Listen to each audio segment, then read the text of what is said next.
అనగనగా కిష్టాపురం అనే గ్రామంలో కైలాసం, ఆంజనేయులు అనే ఇద్దరు స్నేహితులుండేవారు. కైలాసం ఆర్థికంగా ఉన్నందున చదువు పూర్తి చేస్తాడు. ఆంజనేయులు పేదవాడైనందున చదువుకునే స్తోమత లేక మధ్యలోనే చదువు ఆపేసి కట్టెలు కొట్టుకుంటూ జీవిస్తూ ఉంటాడు. ఓ రోజు ఆంజనేయులు కట్టెల కోసం అడవికి వెడతాడు. బాగా అలసిపోయి గొడ్డల్ని పక్కన పెట్టి ఓ పెద్ద చెట్టు కింద కూర్చుంటాడు. ఈ దేవుడు అందరి తలరాతులు ఒకేలా ఎందుకు రాయడు? నా స్నేహితుడి కైలాసం ఎంత అదృష్టవంతుడు. చిన్నప్పుడు ఇద్దరం కలిసి బడికి వెళ్లేవాళ్లం. చెరువుగట్టున కలిసి ఆడుకునేవాళ్లం. కానీ రోజులు మారేసరికి మా ఇద్దరి దారులు వేరైపోయాయి. కైలాసం బాగా చదువుకున్నాడు. రేపో మాపో పట్నం పోయి ఉద్యోగం చేసుకుంటాడు. నేనేమో ఇలా ఈ అడవిలో కట్టెలు కొట్టుకుని బతకాల్సిందే. ఏం చేస్తాం, నా దురదృష్టం అలా ఉంది. కట్టెల మోపు నెత్తిన పెట్టుకుని తిరిగి గ్రామం చేరుకుంటాడు. అలా వెళుతుండగా ఎదురుగా కైలాసం కనిపిస్తాడు. ఒరేయ్, నువ్వు కట్టెల కోసం వెళ్ళావా? నీకోసమని ఊరంతా వెతుకుతున్నాను. నాకోసమా? ఎందుకు వెతుకుతున్నావు? ఈ సమయంలో కట్టెల కోసం వెళ్తానని నీకు తెలుసుగా. ఇంతకీ ఏంటి విషయం? కొత్త బట్టలేసుకుని తయారయ్యావు? ఎక్కడికేంటి? పెద్ద విశేషమేరా. నాకు పట్నంలో ఒక మంచి ఉద్యోగం వచ్చింది. నా చదువుకు తగ్గ గుర్తింపు లభించింది. ఉద్యోగంలో చేరటానికి పట్నం బయలుదేరుతున్నాను. అవునా? చాలా మంచి మాట చెప్పావు కైలాసం. నువ్వు కష్టపడి చదువుకున్నందుకు తగిన ఫలితం దక్కింది. నువ్వు పట్నం వెళ్లి గొప్ప స్థాయికి ఎదుగుతున్నందుకు నాకు చాలా సంతోషంగా ఉంది. మరి నీ సంగతేంట్రా? ఇలా ఎంతకాలం కట్టెలు కొట్టుకుంటూ బతుకుతావు? చదువులేని నాకు ఈ కట్టెలు కొట్టుకుంటూ బతకడం తప్ప ఏం చేయగలని చెప్పు. నా తలరాత ఇలా రాసిపెట్టుంటే అలాగే జరుగుతుంది. అలా అధైర్యపడకరా. పేదరికం వల్ల నువ్వు చదువుకోలేకపోయావు, కానీ నీ కష్టము, నీ మంచి మనసు ఎప్పటికీ వృధాపోవు. రోజులు ఎప్పుడూ ఒకేలా ఉండవు. ఏదో ఒకరోజు నీ పరిస్థితి తప్పకుండా మారుతుంది.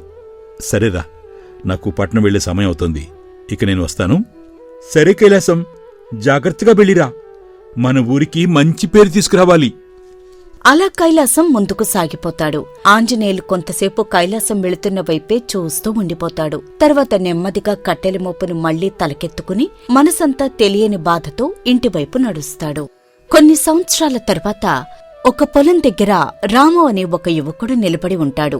అప్పుడే అక్కడికి వయసు మళ్లిన ఆంజనేయులు వస్తాడు.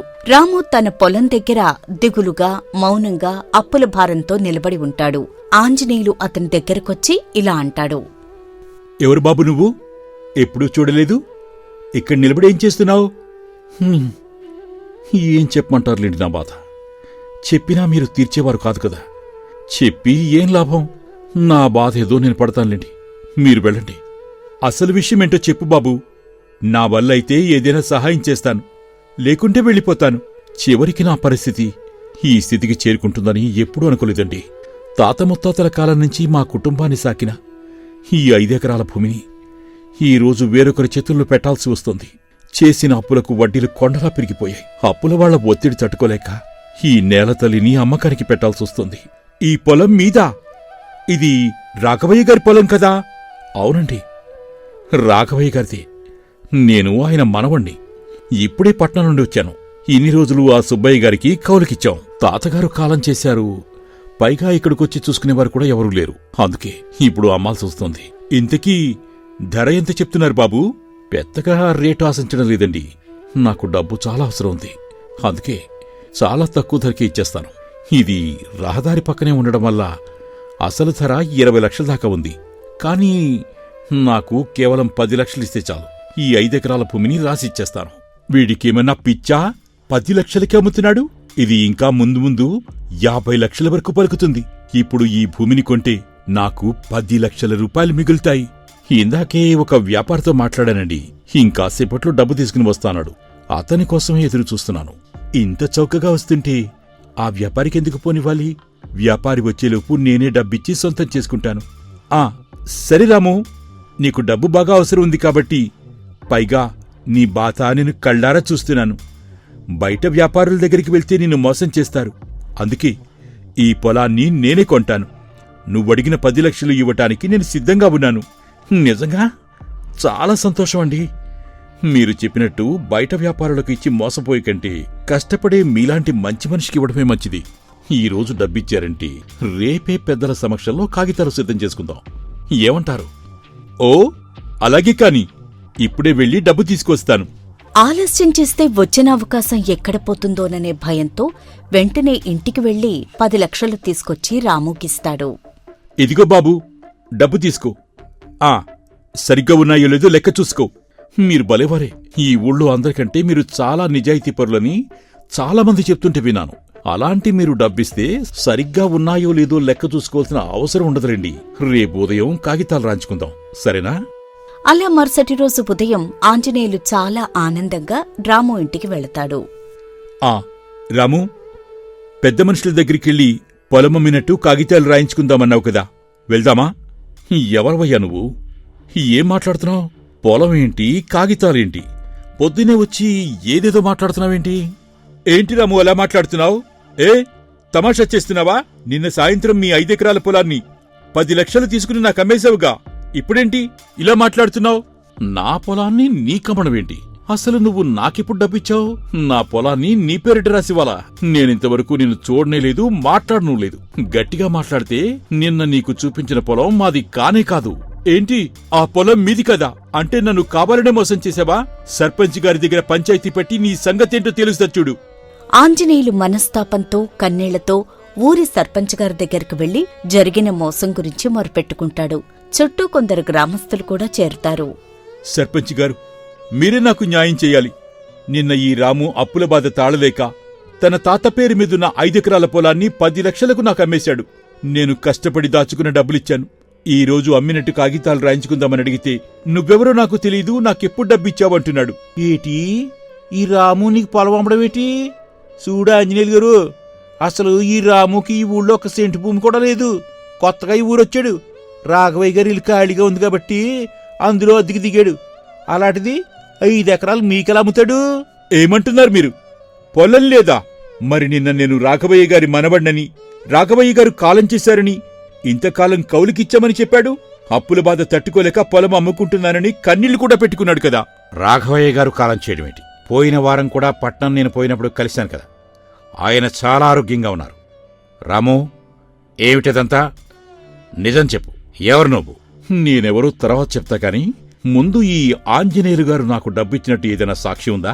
ఉంటే చూపించమనండి. నాకు డబ్బియ్యలేదని నేనంటున్నాను, ఇచ్చానని ఆయనంటున్నాడు. అంత డబ్బు సాక్ష్యం లేకుండా ఎలా ఇచ్చాడో అడగండి. ఆంజనేయులు, రాము అడుగుతున్నాడుగా, సమాధానం చెప్పు. అంత డబ్బు సాక్ష్యం లేకుండా ఎలా ఇచ్చావు? మన ఊరివాడి మనబడే కదారని నమ్మకంతో ఇచ్చాను, కాని ఇంత మోసం చేస్తాడనుకోలేదు. చూడు రాము, ఒకసారి నీ గుండెల మీద చేసుకుని దేవుడి మీద ప్రమాణం చేసి చెప్పు. అలా దేవుడి మీద ప్రమాణం చేసి అందరూ నిజమే చెప్తారా? ఖచ్చితంగా చెప్పాలి, లేదంటే మన మనస్సాక్షికి మనం ద్రోహం చేసుకున్నట్టే. అప్పుడు మనం బ్రతికినా చచ్చినట్టే లెక్క. అయితే మీరు మీ గుండెల మీద చేయి పెట్టుకుని అంతా నిజమే చెప్పండి, అబద్ధం చెప్పకండి. ఏం చెప్పమంటావో చెప్పు. ఖచ్చితంగా నిజమే చెప్తాను. అయితే చెప్తాను వినండి. 30 సంవత్సరాల వెనక్కి వెళ్లి మీరు మీ ప్రాణ స్నేహితునికి చేసిన నమ్మక ద్రోహం గురించి బయటపెట్టండి. ఏంటి నువ్వు మాట్లాడేది? ఎవరు నువ్వు? నేను మోసం చేయడమేంటి? మీ చిన్ననాటి స్నేహితుడు కైలాసం గుర్తున్నాడా? ఎలా మర్చిపోతారులేండి. స్నేహం ముసుగులో నమ్మించి తన ఆస్తి అంతటినీ కాజేసిన మీరు అతన్నెలా మర్చిపోతారు? ఆ కైలాసం గారి అబ్బాయినే నేను. ఆ మాట విన్న ఆంజనేయులికి ఒక్కసారిగా గుండె ఆగినంత పనవుతుంది. అక్కడున్న సర్పంచ్తో పాటు ప్రజలందరూ ఆశ్చర్యపోతారు. ఏమిటి బాబు నువ్వు చెప్పేది? నువ్వు కైలాసం గారి అబ్బాయివా? అయితే ఇదంతా ఎందుకు చేస్తున్నావు అని అనగానే గతంలో కైలాసాన్ని చేసిన మోసం గురించి మనసులో మెదులుతుంది. కొన్నేళ్ల క్రితం ఆంజనేయులు తనకున్న చిన్న పెంకుటింట్లో కూర్చుని ఉత్తరం చదువుతూ ఉంటాడు. ప్రియమైన స్నేహితుడు ఆంజనేయులికి, నీ మిత్రుడు కైలాసం రాస్తున్న లేఖ. నేనిక్కడ క్షేమంగా ఉన్నాను, నువ్వు క్షేమమేనా? రోజూ అడవికి వెళ్లి కట్టెలు కొట్టే క్రమంలో నీ ఆరోగ్యం జాగ్రత్త. నేను పట్నం వచ్చాక దేవుడి దయవల్ల నా చదువుకు తగ్గట్టుగానే ఒక పెద్ద కంపెనీలో మంచి ఉద్యోగంలో చేరాను. చేతి నిండా మంచి జీతం ఇస్తున్నారు. పట్నంలో మేడల్లో ఉన్నా నాకు మాత్రం మన ఊరు, చిన్నప్పుడు నీతో కలిసి ఆడుకున్న జ్ఞాపకాలే గుర్తొస్తున్నాయి. మన ఊరి మట్టివాసన నేను మర్చిపోలేకపోతున్నాను. అందుకే నీతో ఒక ముఖ్యమైన విషయం గురించి మాట్లాడాలి. ఒకసారి నువ్వు పట్నం రాగలవు? ఇదంతా పక్కనే ఉండి చూస్తున్న ఆంజనేయులు భార్య కాంతం ఇలా అంటుంది. అంత సంతోషంగా ఉన్నారేంటండి? ఉత్తరం ఎవరు పంపారు? నా స్నేహితుడి కైలాసం పంపాడు. ఉన్నత స్థాయిలో ఉన్నా నన్ను మర్చిపోలేదు. ఏదో నాతో మాట్లాడే ముఖ్యమైన పని ఉందంట. వెంటనే రమ్మంటున్నాడు. పట్నం వెళ్ళాలి. దారిలో తినడానికి తాగడానికి భోజనం మంచినీళ్లు పెట్టు. అలా సర్ది కట్టుకుని బయలుదేరి సాయంత్రానికి పట్నం చేరుకుంటాడు. వచ్చావా కైలాసం? నీకోసమే చూస్తున్నాన్రా. ఎంతకాలమైందిరా నిన్ను చూసి. అవునరా కైలాసం, నిన్ను చూడటం నాకు చాలా ఆనందంగా ఉంది. ఇంతకీ తొందరగా రమ్మని ఉత్తరం పంపావు? అవునరా, చాలా ముఖ్యమైన పని ఉండి పిలిచాను. నా చదువు కోసం ఉన్న ఇల్లు కూడా అమ్మేశాడు మా నాన్న. ఆయన పోయిన ఏడాది అనారోగ్యంతో కాలం చేశారు. అందుకే మన గ్రామంలో నాకంటూ ఒక సొంత ఇల్లు ఉండాలని అనుకుంటున్నాను. కాబట్టి ఇప్పుడు నీకు ఒక 5 లక్షల రూపాయలు డబ్బులిస్తాను. దాంతో మన ఊళ్ళో నాకు మంచి ఇల్లు కట్టించే బాధ్యత నీదే. ఊళ్ళో ఎంతమంది అయినవాళ్లు ఉన్నా మన స్నేహం మీద ఉన్న నమ్మకంతో ఈ బాధ్యత నీకు అప్పగిస్తున్నాను. ఇల్లు కట్టే పని నువ్వే దగ్గరుండి చూసుకోవాలి. మరి పదవీ విరమణ అయ్యాక నేనొస్తాను, సరేనా? నువ్వు నా ప్రాణ స్నేహితుడివిరా. అలాంటిది నీకోసం ఈ ఒక్క పని చేసి పెట్టలేనా? ఇక ఇంటి విషయం నువ్వు మర్చిపో. ఇల్లు పూర్తయ్యాక కబురు చేస్తాను, వచ్చి చూసుకోవాలి, సరేనా? అలా డబ్బు తీసుకుని పట్నం నుండి తిరిగి గ్రామానికి వస్తాడు. వచ్చారా? మీకోసమే ఎదురుచూస్తున్నా. కైలాసం ఎందుకు రమ్మన్నాడు? కట్టుకోడానికి బట్ట, తింటానికి తిండి తప్ప ఏమీ లేని ఈ పేదవాడి చేతుల్లో ఏకంగా ఇల్లు కట్టించేంత పెద్ద బాధ్యత పెట్టాడు మావాడు. వాడు నాపై ఉంచిన నమ్మకాన్ని నిలబెట్టుకుంటాను. రూపాయి కూడా వృధా కాకుండా వాడు చూసి మురిసిపోయేలా ఒక అందమైన కోవెలలాంటి ఇంటిని కట్టిస్తాను. కైలాసం పట్నంలో సంపాదించిన డబ్బు పంపించాడా? ఈ అమాయకపు మొగుడేమో దాన్ని పట్టుకుని అతనికి ఇల్లు కట్టిస్తానంటున్నాడు. మా పరిస్థితేమో రోజువారీ తిండికే కష్టంగా ఉంది. అలాంటిది చేతికందిన లక్ష్మిని అతనికి ఇల్లు కట్టడానికి వాడేస్తాడా? ఎంత అమాయకులండి మీరు! అంత పెద్ద మొత్తంలో డబ్బు మీ చేతికొస్తే అతనికి ఇల్లు కట్టి చేతులు తులిపేసుకుంటారా? మనిల్లు చూసారా? వర్షం వస్తే కప్పు కారుతోంది. ఎంతకాలం ఇలాంటి ఇంట్లో ఉంటాం చెప్పండి? కైలాసానికి ఇల్లు కట్టే బదులు ఆ ఇల్లేదో మనమే కట్టుకుందాం. ఏమంటారు? మళ్ళీ ఇలాంటి అవకాశం రాదు. కాంతం చెప్పేది కూడా నిజమే కదా. చిన్నప్పటినుంచి నేను పడని కష్టమంటూ లేదు. కైలాసానికి దేవుడు చదివిచ్చాడు, ఉద్యోగమిచ్చాడు, సంపద ఇచ్చాడు. మరి నాకేమిచ్చాడు? గొడ్డలి తప్ప. కాని కాంతం, కైలాసం నన్ను ప్రాణ స్నేహితుడని నమ్మి డబ్బులిచ్చాడు కదా. రేపు ఏదైనా తేడా వచ్చి ఊళ్ళో తెలిస్తే అందరూ నన్ను మోసగాడిగా చూస్తారేమో.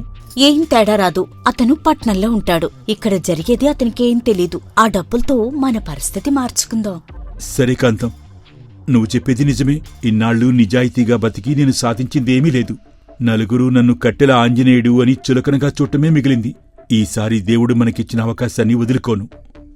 ఆంజనేయులు ముఖంలో ఇన్నాళ్ల అమాయకత్వం, నిజాయితీ మాయమై స్వార్థం, అత్యాశ ఆవహిస్తాయి. అలా కైలాసం చూస్తుండగానే 6 నెలల్లో ఇల్లు పూర్తి చేస్తాడు. కొత్తగా కట్టిన అందమైన భవనం. దాని ముందు నిలబడి ఆంజనేయులు, కాంతం మురిసిపోతూ ఉంటారు. చూసారా? మన ఉపాయం ఎంత అద్భుతంగా పండిందో, ఎంత అందమైన ఇల్లు తయారైందో. నా మాట వినడం వల్లే ఈరోజు మనం ఇంత ధనవంతులమయ్యాం. అవును కాంతం, నువ్వు చెప్పేది అక్షరాల నిజం. కైలాసమిచ్చిన 5 లక్షల్లో 2 లక్షలతోనే ఇల్లు పూర్తి చేయించేశాను. మిగిలిన 3 లక్షలు వడ్డీలకిస్తాను. ఇన్నాళ్లు పేదరికంలో మగ్గిపోయిన మన జీవితాల్లోకి ఇప్పుడు మంచి రోజులొచ్చాయి. ఈ డబ్బు, ఈ హోదా చూస్తుంటే చాలా సంతోషంగా ఉంది. ఇదిలా ఉండగా ఒకరోజు గ్రామంలో ఆంజనేయులు ఇల్లు, ఆస్తి చూసి ప్రజలు గుసగుసలు మొదలవుతాయి. చూసావా రామయ్య, సూత్తుండగానే ఈ ఆంజనేయులు ఎంత గొప్పడయ్యాడో. ఇదంతా ఎలా సాధ్యమైందంటావు? ఏమో నాకు అర్థం కావట్లేదు. ఎక్కడైనా దొంగతనాలు చేసి ఉంటాడంటావా? మనం ఎంతకాలం వ్యవసాయం చేసినా ఎంత ఇల్లు కట్టలేకపోయాం. అట్టాడిది కట్టెలు కొట్టుకుని బతికేవాడు అంత పెద్ద ఇల్లు లచ్చలు పెట్టి అట్ట కట్టాడు. అనుమానం ఎందుకు? ఓసారి ఇల్లు కనుక్కుంటే పోలా. పద వెళ్దాం. ఇంటి ముందు ఏదో పనిలో ఉన్న ఆంజనేయులు దగ్గరకు వెళ్లి ఇలా అడుగుతాడు. ఇదిగో ఆంజనేయులు, బాగున్నావా? బాగానే ఉన్నా రామయ్య. ఏంటి ఇలా వచ్చారు మీరంతా? ఏం లేదు, మీ ఇల్లు చాలా బాగుంది. మేము ఇంతవరకు ఇంత అందమైన ఇల్లు చూడలేదు. ఎంత పెద్ద ఇల్లు కట్టాలంటే బాగానే ఖర్చు అయి ఉంటదిగా. బాగానే అయిందిలే రామయ్య. మొత్తం 2 లక్షలైంది. అమ్మో, 2 లక్షలే? అంత డబ్బు నీకెక్కడదా ఆంజనేయులు? నేను ఒకరోజు కట్టెలు కొట్టడానికి అడవికెళ్తే అడవిలో బంగారం ఉన్న కొండ దొరికింది. దాంతోనే ఈ ఇల్లు కట్టుకున్నాను. అమ్మో, బంగారం కొండే? నువ్వు చాలా అదృష్టవంతుడివయ్యా అంటూ వెళ్ళిపోతారు. ఇదిలా ఉండగా కొంతకాలానికి కైలాసం పదవీ విరమణ చేసి గ్రామానికి చేరుకుంటాడు. ఒరే ఆంజనేయులు, ఉన్నావా ఇంట్లో? ఇదేమిటి పలకటం లేదు? ఇంట్లో ఎవరూ లేనట్టుంది. తలుపుకు తాళమేస్తుంది. పక్కింటి వాళ్ళని అడుగుదాం. ఇదిగో గురునాథం, బావున్నావా? బాగున్నాను కైలాసం బాబాయ్. పట్నం నుండి ఎప్పుడొచ్చావు? ఇప్పుడే వస్తున్నాను. ఇంతకీ ఆంజనేయులు ఇంట్లో ఎవరు లేనట్టున్నారు? ఎక్కడికెళ్లారు వాళ్ళు? ఓ అదా, ఆంజనేయులు మామ ఊరి చివరున్న చెరువుగడ్డి దగ్గర పచ్చని పొలాలు కనిపించేలా పెద్ద బంగ్లా కట్టించుకున్నాడు. ఇప్పుడు అక్కడే ఉంటున్నాడు. ఏమిటి, నా కోసం కట్టించిన ఇంట్లో ఆంజనేయులు ఉంటున్నాడా? అసలు నిజమేంటో తెలుసుకుందాం. ఆంజనేయులు, ఎలా ఉన్నావురా? నా కళ్ళను నేనే నమ్మలేకపోతున్నాను. చాలా అందమైన భవనం కట్టుకుని కొత్తగా కనిపిస్తున్నావు. నిన్ను ఈ స్థాయిలో చూస్తుంటే నా మనసుకు ఎంతో సంతోషంగా ఉందిరా. నిన్ను చూడటం కూడా నాకు చాలా సంతోషంగా ఉంది కైలాసం. రారా లోపలికి. దేవుడి దయవల్ల నా కష్టానికి ప్రతిఫలంగా ఈ కొత్త ఇల్లు కట్టుకున్నాను. నువ్వు ఉద్యోగం పూర్తి చేసుకుని శాశ్వతంగా ఊరికి తిరిగొచ్చావా? అవునరా, నా ఉద్యోగం పూర్తయింది. ఇక నా శేష జీవితం మన ఊర్లోనే గడపాలని వచ్చేశాను. నా కోసం కట్టించిన కొత్తిల్లు చూడాలని ఆరాటంగా ఉంది. పద వెళ్దాం. ఏంటి కైలాసం, ఏ ఇంటి గురించి మాట్లాడుతున్నావు నువ్వు? నువ్వు నాకెప్పుడు డబ్బు పంపించావు? నా దగ్గర నీ డబ్బులున్నాయని ఎవరు చెప్పారు? పొద్దున్నే పిచ్చి పిచ్చిగా మాట్లాడుకురా బాబు. ఏంటి ఆంజనేయులు నువ్వు మాట్లాడేది? పట్నం నుంచి నీ పేరు మీద లక్షల రూపాయలు పంపించాను కదా. ఊళ్ళో ఇల్లు కట్టించమని ఉత్తరాలు రాయలేదా నీకు? ప్రాణ స్నేహితుడివని గుడ్డిగా నమ్మి నా జీవితకాల సంపాదనంతా నీ చేతిలో పెడితే నాకెప్పుడు డబ్బు పంపించావుంటున్నావేంటి? చాలే ఆపు నీ పిచ్చి మాటలు. ఏదేదో ఊహించుకుని మాట్లాడుతున్నావు. నువ్వు నాకు రూపాయి కూడా పంపలేదు. రాత్రింబవళ్ళు కట్టెలు కొట్టి నా కష్టార్జితంతో కట్టుకున్న ఇల్లిది. ఇప్పుడొచ్చి నా ఇల్లు నా డబ్బు అని ఏదేదో మాట్లాడుకు. మర్యాదగా ఇక్కడి నుంచి వెళ్ళిపో, లేదంటే మర్యాద ఉండదు. ఏంటన్నయ్యా, ఊళ్ళోకి రాగానే మా ఇంటి మీదకొచ్చి నాటకాలాడుతున్నారు? నేను మా ఆయన రాత్రింబావుళ్ళు కష్టపడి రూపాయి దాచుకుని ఈ ఇల్లు కట్టుకుంటే మధ్యలో వచ్చి ఇలా అంటారేమిటి? మీ దగ్గరేమైనా సాక్ష్యాలున్నాయా? నిన్ను నా ప్రాణం కంటే ఎక్కువగా నమ్మాను రా ఆంజనేయులు. కానీ నువ్వు నన్ను ఇలా మోసం చేస్తావని కల్లో కూడా అనుకోలేదు. చదువురాని నీ అమాయకత్వం వెనుక ఇంతటి ద్రోహి మోసగాడు ఉన్నాడని గుర్తుపట్టలేకపోయాను. నా జీవితకాల కష్టార్జితాన్ని నమ్మకాన్ని నాశనం చేసావు నువ్వు. జరిగిన సంఘటనకు కైలాసం కన్నీళ్లతో మోసపోయాననే తీవ్ర మానసిక వేదనతో అక్కడ్నుండి వెళ్ళిపోతాడు. ఏంటి ఆంజనేయులు గారు, మిమ్మల్ని నమ్మిన మీ స్నేహితుడికి మీరు చేసిన ద్రోహం గుర్తొచ్చిందా? ఇప్పుడు నిజం చెప్పండి. ఆ రోజు మా నాన్నగారిని సాక్ష్యం అడిగారు కదా, ఇప్పుడు కూడా నేను అదే అడుగుతున్నాను. సాక్ష్యం ఉంటే చూపించండి, మీరు నాకు డబ్బిచ్చినట్టుగా. రాము అడుగుతున్న మాటలు వింటున్న సర్పంచ్ గారు, అక్కడున్న ప్రజలు ఆశ్చర్యంగా చూస్తూ ఉండిపోతారు. ఏంటాంజనేయులు, రామో చెప్పేదంతా నిజమేనా? నన్ను క్షమించండి. పేదరికంలో ఉండటం వల్ల అంత డబ్బు ఒక్కసారిగా చూసేసరికి కక్కుర్తిపడి అలా చేశాను. కానీ ఆ రోజు నేను తీసుకుంది 5 లక్షల రూపాయలు మాత్రమే. నిన్న రాము నా దగ్గర నుండి తీసుకుంది 10 లక్షల రూపాయలు. ఉన్న ఇల్లు తప్ప ఉన్నదంతా పోగు చేసి ఇచ్చేశాను. కాబట్టి నాకు న్యాయం చేయండి. ఇంతలో కైలాసం అక్కడికొస్తాడు. కైలాసాన్ని చూసిన ఆంజనేయులు పశ్చాత్తాపంతో ఇలా అంటాడు. నన్ను క్షమించు కైలాసం. దురాశతో మనస్సాక్షిని చంపుకున్నాను. చిన్నప్పటినుంచి నన్ను ప్రాణ స్నేహితుల్లా చూసుకున్న నీ నమ్మకానికి వెన్నుపోటు పొడిచాను. డబ్బు చూసి నా కళ్ళు మూసుకుపోయాయి. కష్టపడి సంపాదించిన రూపాయిలోనే నిజమైన తృప్తి ఉందనే సత్యం నాకు బోధపడింది. కైలాసం గారు, మీరు చెప్పేదేమైనా ఉందా? నేను ఈ ఆంజనేయుల్లా ఒకరి కష్టాన్ని దోచుకునేవాణ్ణి కాదు. డబ్బు పంపించింది ఇంటి కోసమే కాబట్టి ఆ ఇల్లన్నా ఇవ్వమనండి, లేదా ఈ ఇచ్చిన డబ్బన్నా వదులుకోమనండి. ఏంటాంజనేయులు, కైలాసం గారు అడిగినట్టుగా ఇల్లిస్తావా లేక డబ్బులిచ్చేస్తావా? అయ్యా సర్పంచ్ గారు, అప్పుడు ఇంటి కోసం పంపిన డబ్బు కంటే ఇప్పుడు తీసుకున్నది రెండింతలు. కాబట్టి ఇల్లు వారినే తీసుకుని నా డబ్బు నాకివ్వమనండి. సర్పంచ్ గారు, మాకు కావలసింది కూడా ఇల్లు మాత్రమే. ఇంకే మరి? ఆంజనేయులు, వెంటనే ఇల్లు ఖాళీ చేయండి. రాము, నువ్వు తీసుకున్న డబ్బు ఈరోజే ఇవ్వు, సరేనా? అలా తన అతి తెలివితో స్నేహితుణ్ణి మోసం చేసినందుకు రాము అదే విధంగా బుద్ధి చెప్తాడు.